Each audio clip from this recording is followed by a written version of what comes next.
Situado en la provincia de León, al noroeste de España, el castillo de Ponferrada, a diferencia de otras fortalezas, peor conservadas y de construcción más sobria, este parece el arquetipo de fortaleza medieval. Quizás el tipo de piedra, su buen estado o el pequeño puente levadizo que conduce a una impresionante fachada con dos filas de almenas. El caso es que este es uno de los pocos baluartes templarios que hay en España. Para darle un poco de contexto al asunto, la Orden del Temple nace tras la Primera Cruzada, en 1119. Fue una orden militar de guerreros monjes, siendo uno de sus fundadores Hugo de Payens. Su propósito era custodiar la seguridad de los peregrinos cristianos en su viaje a los santos lugares. Pero, ¿qué tiene que ver una orden militar creada para defender Tierra Santa con un castillo en León? En España, por aquellos nebulosos días, se daba otra especie de cruzada, la Reconquista. Los reinos cristianos al norte van limando terreno en un proceso de décadas y siglos al poder musulmán, en una lucha religiosa y cultural, en la que también hay momentos de influencia y de pactos mutuos entre estas dos visiones del mundo. El prestigio de los templarios hace que sea una de las pocas instituciones que se extienda a través de los distintos países de la cristiandad. Aparte de Roma y de Jerusalén, Santiago de Compostela se convertirá en el tercer destino de peregrinación de la cristiandad.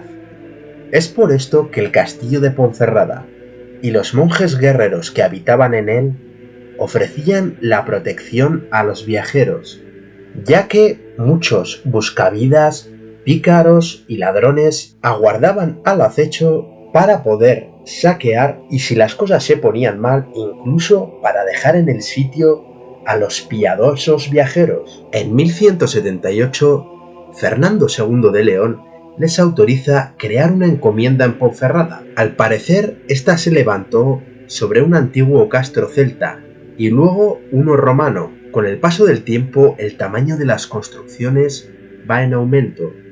Pocos años después, empieza la fortificación.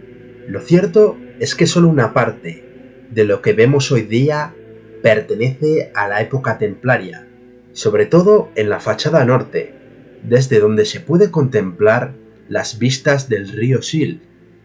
También se pueden encontrar estructuras del poblado templario dentro del Palacio Viejo y del Nuevo, donde hay estancias de esta época como la capilla de Santa María del Castillo. Pero, como todo lo bueno se acaba, la disolución y persecución de la orden en Francia se convierte en un hecho. Son acusados de adorar al diablo y de mancillar crucifijos, entre otras lindezas. Pero la causa real era que habían adquirido mucha riqueza, en forma de castillos, donaciones de los nobles o haciendas, y por el recelo papal debido a que estaban adquiriendo mucha influencia y prestigio. El caso es que en el año 1308 los templarios de León tienen que ceder la fortaleza al rey. Tras la disolución de la orden, el castillo pasa a Álvar Núñez de Osorio, el señor de Lemos. Tanto los Castro como los Osorio, dos ramas contrapuestas, dejan su sello en la fortaleza mediante ampliaciones, torres y, como hoy día se puede ver, sus respectivos escudos nobiliarios. Pero es a la muerte de Pedro Álvarez Osorio cuando las disputas entre los herederos llevaron a la rebelión de Rodrigo, nieto bastardo de este, a quien su abuelo había nombrado heredero, y su hija Juana de Osorio, hija mayor de Pedro. Rodrigo cerca la fortaleza y la asalta en 1485, tras un año de duro asedio en el que las murallas resultaron seriamente dañadas por disparos de la artillería.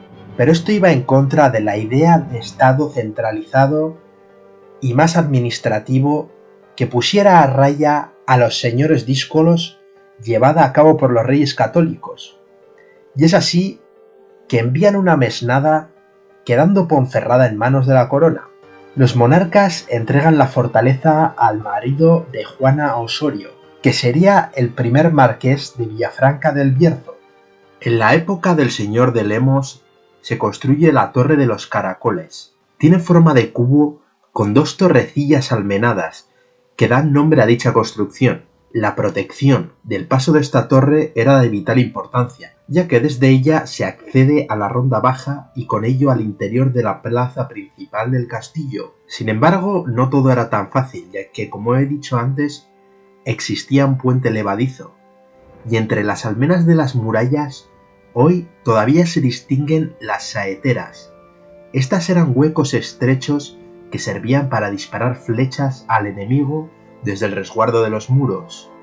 Poco tiempo después, el conde de Lemos, Rodrigo Osorio, a quien le había sido dejado el castillo en herencia por su abuelo, como hemos visto antes, y los reyes católicos se lo habían negado, se le vuelve a restablecer esta propiedad por Felipe I de Castilla, originario de Flandes y que sería el padre de Carlos I de España y V de Alemania, donde comienza lo que será la monarquía hispánica. Pero al mes de restituir la propiedad al heredero del conde de Lemos, Rodrigo, el rey muere, con lo que Rodrigo, como noble avispado, asalta a la fortaleza. La reina Juana reacciona encargando al conde de Benavente capturar a Rodrigo, cosa que termina haciendo al poco tiempo. Para el año 1558, la hermana de Felipe II, Juana de Portugal, vendió la fortaleza de Ponferrada. Ya a comienzos del siglo XIX se ordena la voladura del interior de la fortaleza para evitar que la ocuparan los franceses. Este siglo no será el más agraciado para la fortaleza, que quedará abandonada tanto en su interior como en su aspecto exterior. Para 1923 llega a su punto más bajo, con la construcción de un campo de fútbol en su interior. Para ello se derribaron algunos muros y dependencias históricas del castillo. Y bien, hasta aquí el resumen histórico de la fortaleza templaria de Ponferrada. Comentar que es un destino que merece la pena ver si, por ejemplo, uno va a visitar Asturias o Galicia. Uno podrá encontrar, tanto si le gusta el arte como si no, un conjunto arquitectónico agradable a la vista, desde el que podrá ver el río Sil o el resto de la ciudad. Espero que se os haya hecho entretenido y nos vemos en el próximo capítulo.